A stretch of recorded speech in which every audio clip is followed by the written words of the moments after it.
Tintin au cinéma, ça ne date pas d'hier. Dès 1947, un petit studio bruxellois se met en tête d'adapter l'album Le Crabe aux pinces d'or avec la technique des poupées animées. Évidemment, Milou. Ça devait bien t'arriver un jour, avec ta vilaine habitude d'explorer les poubelles.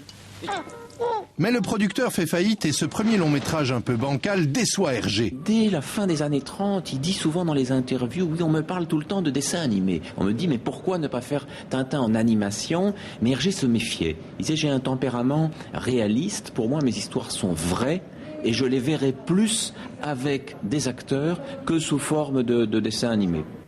Et pourtant, c'est d'abord par le biais du dessin animé que Tintin va asseoir sa popularité. Et cela grâce à l'homme d'affaires Raymond Leblanc. L'éditeur du journal Tintin décide de fonder un studio d'animation, Belle Vision.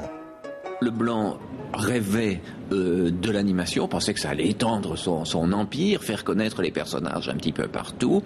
Il a été chercher les Américains et ses premiers films semblent très loin de notre goût. D'ailleurs, Hergé a beaucoup hurlé quand il a vu les premières choses. C'est extrêmement américanisé. On parle aujourd'hui d'un risque d'américanisation de Tintin, mais il faut bien voir que dès les années 50, c'était là. Hi, my name is Tintin, and this is my seafaring friend Captain Haddock.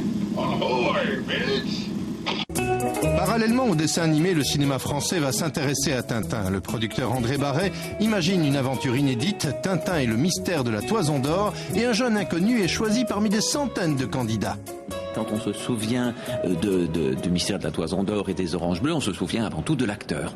L'acteur découvert sur une plage d'Ostende, Jean-Pierre Talbot, qui va incarner quand même pendant longtemps une image forte de Tintin. Talbot a été approuvé, reconnu par Hergé. Il s'est lui-même très fortement impliqué dans le rôle, identifié dans ce rôle.